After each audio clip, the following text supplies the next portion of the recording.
आगामी मुंबई महानगरपालिकेच्या निवडणुकीसाठी राष्ट्रवादी काँग्रेस शरदचंद्र पवार पक्षाचं उद्या बिगुल वाजणार। उद्या घाटकोपरमध्ये राष्ट्रवादीचं संकल्प शिबिर। कार्यक्रमाला शरद पवार, सुप्रिया सुळे आणि जयंत पाटील उपस्थित राहणार आहेत।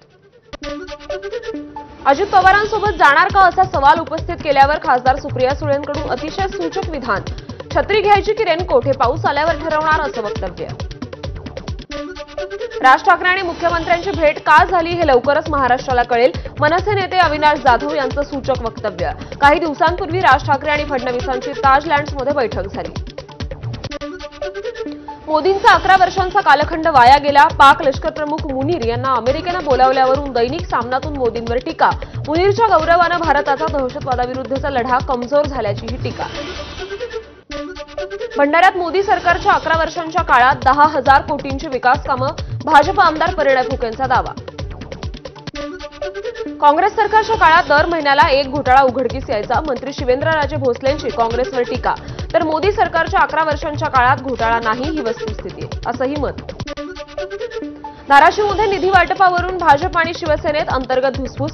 निधी वाटपातील गैरव्यवहार पालकमंत्र्यांच्या लक्षात आणून दिल्यानंतरही कारवाई झाली नाही, भाजपचा आरोप। पुण्यात अजित पवारांच्या कार्यक्रमात प्रहारच्या कार्यकर्त्यांचा गोंधळ। शेतकरी आणि दिव्यांगांच्या प्रश्नावरून कार्यकर्त्यांचं भर कार्यक्रमात अजित पवार यांना सवाल करत त्यांनी घोषणाबाजी केली। पुण्यातील अजित पवार कार्यक्रम घेत असलेल्या सभागृहाबाहेर प्रहारच्या कार्यकर्त्यांसाठी या आंदोलक कार्यकर्त्यांची पोलिसांकडून धरपकड। टोकाच्या भूमिकेनं मार्ग निघत नाहीत, चर्चेतून मार्ग निघतो। पुण्यात प्रहारच्या कार्यकर्त्यांनी केलेल्या आंदोलनानंतर अजित पवारांची प्रतिक्रिया। आतापर्यंत शेतकऱ्यांसाठी कोट्यवधी निधी दिल्याचीही प्रतिक्रिया। वाहतूक विभागाच्या बैठकीत उपमुख्यमंत्री अजित पवारांनी मेट्रोच्या अधिकाऱ्यांना खडसावलं। 2 दिवसात मेट्रो परिसरातला राडारोडा काढला नाही तर दंड ठोठावला जाईल, अजित पवारांची तंबी। पुणे शहरात वाहतुकीचे नियम मोडणाऱ्यांवर नजर ठेवण्यासाठी पुणे पोलिसांकडून पीपीटी नावाचं नवीन अॅप लॉन्च करण्यात आलंय।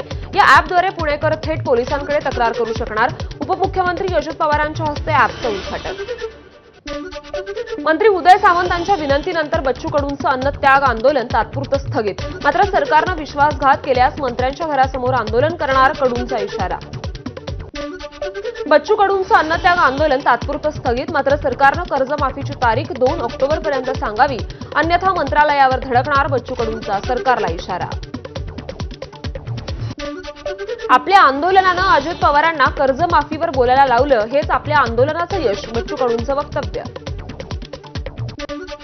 मंत्री उदय सामंतांनी बच्चू कडूंच्या अन्नत्याग आंदोलन स्थळाला भेट दिली। कडूंच्या मागण्या लवकरात लवकर पूर्ण करण्याची जबाबदारी आमची, सामंतांचं आश्वासन। तर कर्जमाफीसाठी 15 दिवसात समिती स्थापन करण्याची देखील घोषणा।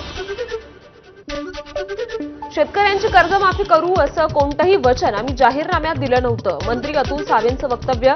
तर मुख्यमंत्री बच्चू कडूंच्या मागण्यांवर लवकरात लवकर मार्ग काढतील, सावेंना विश्वास। बच्चू कडूंना अमरावतीतील खासगी रुग्णालयात दाखल केलं। अन्नत्याग आंदोलनामुळे कडूंची तब्येत खालावली आहे। रिम्स रुग्णालयात कडूंवर उपचार सुरू आहेत। बीडच्या आंबेजोगाईत प्रहार संघटनेचं लोटांगण आंदोलन। बच्चू कडूंना पाठिंबा देण्यासाठी महाविकास आघाडीच्या घटक पक्षांचा आंदोलनात सहभाग। बुलढाण्यात एका शेतकऱ्याकडून आमदार संजय कुटेंच्या घरात शिरून जाळपोळ करण्याचा प्रयत्न। अतिवृष्टीमुळे झालेल्या नुकसानीचा मोबदला न मिळाल्यानं शेतकरी आक्रमक झाले।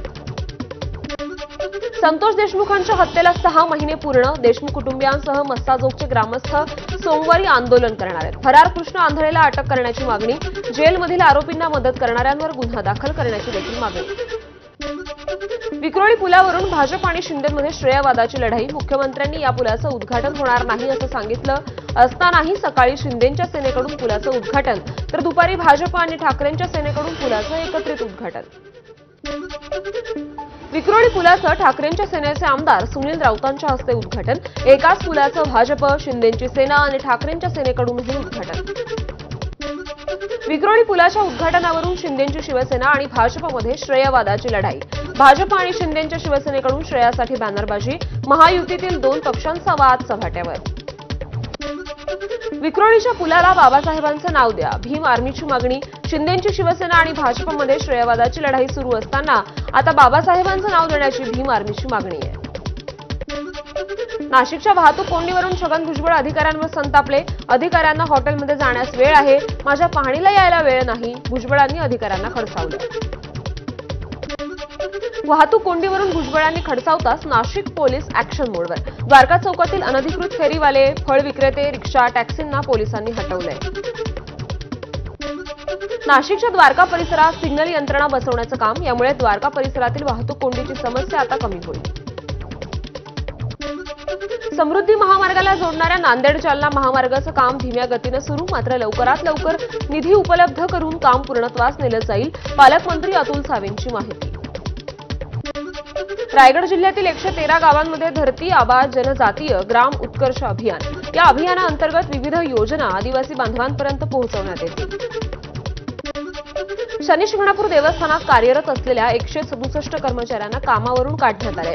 यात 114 मुस्लिम कर्मचारी आहेत. मंदिराच्या कार्यात अनियमितता आणि शिस्तीचं पालन न केल्याच्या कारणावरून त्यांचं निलंबन करण्यात आलंय. शनी शिंगणापूर देवस्थानमध्ये मुस्लिम कर्मचाऱ्यांना कामावरून काढल्यामुळे आमदार संग्राम जगताप यांच्या नेतृत्वाखाली मोर्चा. देवस्थानने अशा कर्मचाऱ्यांना कामावर ठेवलंच का? शनी शिंगणापूरमध्ये हिंदू युवक नाहीत का? जगताप यांचा सवाल. शनी शिंगणापूर देवस्थानकडून कर्मचाऱ्यांना काढल्याचं लेखीपत्र. सकल हिंदू समाजाच्या मागणीनंतर मुस्लिम कर्मचाऱ्यांना काढण्यात आल्यानं सकल हिंदू समाजाचं आंदोलन स्थगित. धर्माचं कारण देऊन कामावरून काढून टाकणं हा अन्याय असून यावर सरकार बघ्याची भूमिका घेणार नाही, ही अपेक्षा जितेंद्र आव्हाडांची एक्सपोस्ट. उद्यापासून विठ्ठलाच्या टोकन दर्शनाला सुरुवात होणार आहे. त्यासाठीच्या ऑनलाईन बुकिंगला आजपासून सुरुवात झाली आहे. उद्या 6 स्लॉट्समध्ये 1200 भाविकांना दर्शन मिळणार. सोलापूरचे पालकमंत्री जयकुमार गोरेंची माहिती. 10 पालख्यांसोबत येणाऱ्या दिंड्यांना प्रत्येकी 20,000चं अनुदान. अनुदानासंबंधीचा शासन निर्णय जारी. कर्नाटक परिवहन महामंडळाच्या धर्तीवर महाराष्ट्र राज्य परिवहन महामंडळाअंतर्गत देखील 5 प्रादेशिक विभागांची निर्मिती. नियोजन आणि समन्वयासाठी महामंडळाचं काम मुंबई, नाशिक, नागपूर, पुणे आणि अमरावती या विभागातून चालेल. नाशिकमध्ये लिहिता वाचता आलं तरच रिक्षाचा परवाना मिळणार. प्रादेशिक परिवहन विभागानं 145 रिक्षा चालकांना अपात्र ठरवलंय. 5 आंतरराष्ट्रीय विद्यापीठांना महाराष्ट्रामध्ये कॅम्पस स्थापन करण्यासाठी लेटर ऑफ इंटेंट. विद्यार्थ्यांना आंतरराष्ट्रीय दर्जाचं शिक्षण राज्यातच घेता येणार. नवी मुंबईत सुरू होणार या विद्यापीठांच्या शाखा. नीट यूजी 2025चा निकाल जाहीर झालाय. राजस्थानचा महेश कुमार 720 पैकी 686 मार्क्स मिळवून टॉपर, तर तिसरा रँक मिळवत क्रिशांक गांधी महाराष्ट्राचा टॉपर. मुंबईच्या गोवंडी शिवाजीनगर भागात डंपरने 4घांना धडक दिली. या घटनेत 4घांचाही मृत्यू झालाय. गोवंडीत डंपर चालकानं 4घांना चिरडलं. स्थानिक आक्रमक. रास्ता रोको करणाऱ्या आंदोलकांवर पोलिसांचा सौम्य लाठीचार्ज. नागपूरच्या त्रिशा भिजवेचा मनालीमध्ये अपघात झालाय. झिप लायनरचा बेल्ट तुटल्यानं 30 फुटांवरून ती पडली. अपघातानंतर त्रिशा गंभीर जखमी झाली आहे. तिच्यावर उपचार सुरू आहेत. जिवंत असलेल्या व्यक्तीला मृत घोषित करून डॉक्टरांनी डेथ सर्टिफिकेट दिलं. उल्हासनगरच्या शिवनेरी हॉस्पिटलमधील धक्कादायक घटना. यामुळे वैद्यकीय क्षेत्रातील निष्काळजीपणावर गंभीर प्रश्नचिन्ह उपस्थित. मुंबई पोलिसांकडून दिल्लीतील पियुष कटियाला या युट्यूबरला अटक करण्यात आली आहे. 45 वर्षीय महिलेची फसवणूक केल्याप्रकरणी पोलिसांची कारवाई.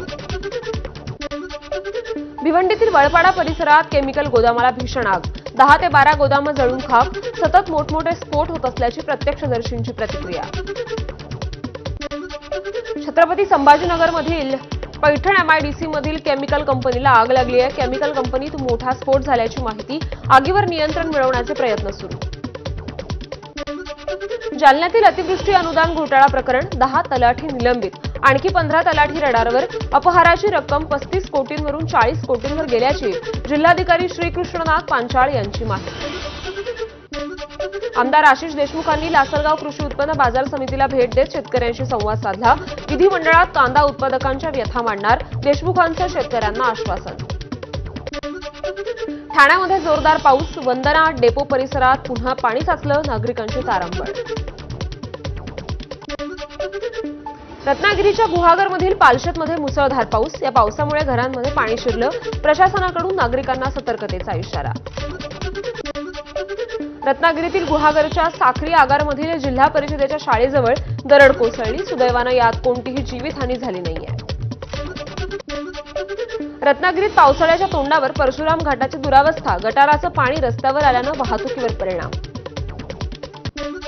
रायगडच्या उणेगाव ढगफुटीसारखा पाऊस. मुसळधार पावसामुळे गावाला नदीचं स्वरूप. रायगडच्या अलिबाग तालुक्यात पावसाच्या हलक्या सरी. पावसामुळे रस्त्यावर चिखलाचं साम्राज्य. वाहन चालकांची तारांबळ. सिंधुदुर्ग जिल्ह्यात सर्वत्र पावसाची संततधार. सावंतवाडीतील ओटवणे गावात सुनंदा बुराण यांच्या राहत्या घरावर वीज पडल्यानं घराच्या भिंतीला भेगा, तसंच घरातील विजेचा मीटर, वीज वाहक, वायर जळून खाक. साताऱ्याच्या दरे गावासह परिसरात मुसळधार पाऊस. बामनोली, तापोळा, कांदाटी खोऱ्यासह कोयना जलाशयात मुसळधार पावसाची हजेरी. अहिल्यानगर शहरासह जिल्ह्यातील अनेक भागात विजांच्या कडकडाटासह जोरदार पावसानं हजेरी लावली आहे. सलग 3 दिवसांपासून जिल्ह्यातील अनेक भागांमध्ये पाऊस पडतोय. वाशिम जिल्ह्यात मुसळधार पाऊस. पावसामुळे खरीप पेरणीला वेग येणार. वाशिमच्या व्याड परिसरात झालेल्या वादळी वाऱ्यामुळे शेतात उभं केलेलं शेड, नेटचं मोठं नुकसान. पंचनामे करून शेतकऱ्यांना भरीव आर्थिक मदत देण्याची शेतकऱ्यांची मागणी. नांदेडमध्ये पावसामुळे केळी बागांचं नुकसान. पालकमंत्री अतुल सावेंनी बांधावर जात नुकसानीचा आढावा घेतला. यवतमाळच्या पुसद तालुक्यात वादळी वाऱ्यासह झालेल्या पावसानं शेतीचं मोठं नुकसान. राज्यमंत्री इंद्रनील नाईकांनी केली नुकसानग्रस्त भागाची पाहणी. मुसळधार पावसानं अक्कलकोट तालुक्यातील आरळी गावातील पूल वाहून गेलाय. सरपंच, उपसरपंचांसह ग्रामस्थांनी वाहून गेलेल्या पुलावर बसत निषेध व्यक्त केला. नांदेडच्या करडखेड रस्त्याची दयनीय अवस्था. रस्त्याला तळ्याचं स्वरूप आल्यानं वाहनधारक त्रस्त. तातडीनं या रस्त्याचं काम करण्यात यावं, नागरिकांची मागणी.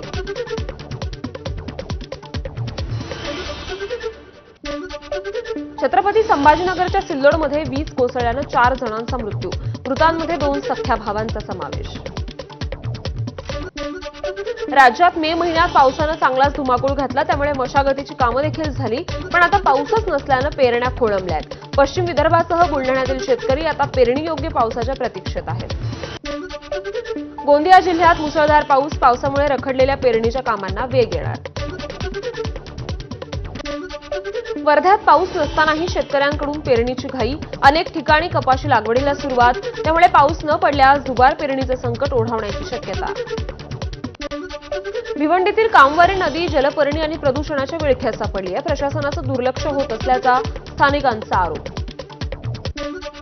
गडचिरोलीतून आलेल्या रानटी हत्तींचा कळप पुन्हा एकदा चंद्रपुरात दाखल झालाय. सिंदेवाही आणि ब्रह्मपुरीच्या दिशेनं हे हत्ती मार्गक्रमण करत असल्यानं शेतकऱ्यांची चिंता वाढली आहे. दुबईतील एका इमारतीला भीषण आग लागली. इमारतीतून 4000 लोकांना बाहेर काढण्यात आलं. सुदैवानं यात कुठलीही जीवितहानी झाली नाही. मणिपूरमध्ये बाहेरील भागातून 151 SLR रायफल्स, 65 इंसास रायफल, 73 इतर प्रकारच्या रायफलसह मोठा शस्त्रसाठा जप्त करण्यात आलाय. मणिपूर पोलीस, CAPF आणि लष्कराची संयुक्त कारवाई. अहमदाबाद विमान अपघाताप्रकरणी केंद्र सरकारकडून उच्चस्तरीय समितीची स्थापना. या समितीत केंद्रीय गृहसचिव अध्यक्ष, विविध मंत्रालयांचे अधिकारी आणि तज्ज्ञांचा समावेश. पुढील 3 महिन्यात अहवाल सादर होणार. गुजरात इंडियन मेडिकल असोसिएशनचं टाटा सन्सच्या अध्यक्षांना पत्र. अपघातात मृत्यू झालेल्या प्रवाशांप्रमाणे जखमी विद्यार्थ्यांना देखील आर्थिक मदत करण्याची मागणी.